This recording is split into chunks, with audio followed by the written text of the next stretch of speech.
Alhamdulillah, I've done this hadith many a time. When I was teaching them, it just became a refresher to me that when we complete wudu, and so first I was telling them about the importance of wudu and what it does and how wudu brings noor, that basically Rasulullah he had said that on the day of Qiyamah, his ummah will come in the state of noor because of the wudu that they do. And then he said that whoever can increase that noor by doing more of wudu, he must. So the more we stay in the state of wudu, the more noor that we would have.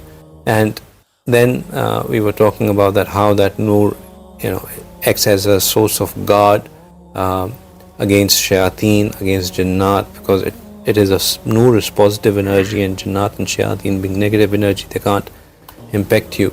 If you do wudu in a proper manner, in a complete manner, in the way it is meant to be done, meaning that you ensure that all body parts that are supposed to be done, covered in the wudu, are properly covered, and you do it the sunnah way, meaning that you start with the niyyah, you start with the bismillah.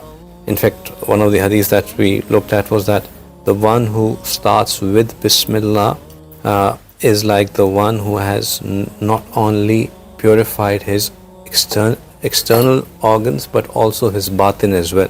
Whereas if you, and another place it was said that if you do with bismillah, then it is not that only you have cleansed the parts that you have washed, but the whole body as well.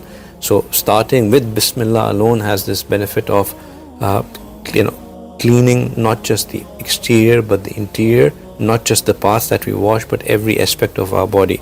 But we overlook bismillah because we think it's just a sunnah, it's not a must to do. But that alone is such important and beneficial thing. And another thing that hit me hard was that when we complete the wudu and we recite this dua, ashhadu an la ilaha illallah wa ashhadu anna Muhammadur Rasulullah, Allahumma jalna min at-tawwabin wa jalna min al-mutatahhirin. Rasulullah has said that Allah subhanahu wa ta'ala opened 8 gates of Jannah for that person, and he can enter into Jannah from whichever gate he chooses.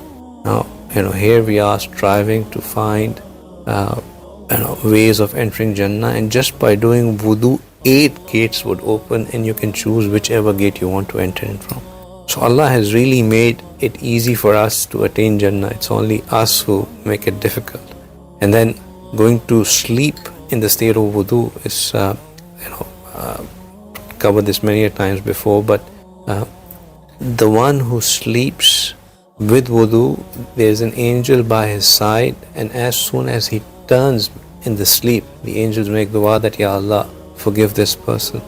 And if you wake up and while you're still in your bed and you just make a dua, Allah would accept that dua. So you don't have to get up for tahajjud, you don't have to come out, make wudu, then pray and then make dua, but just in your bed while you're sleeping, if you turn and you make a dua, Allah will accept that dua. So going to sleep in wudu is very, very profound. If you die in that state, you'll be considered a shaheed. So there are many, many benefits of being in the state of wudu at all times, including when you go to sleep.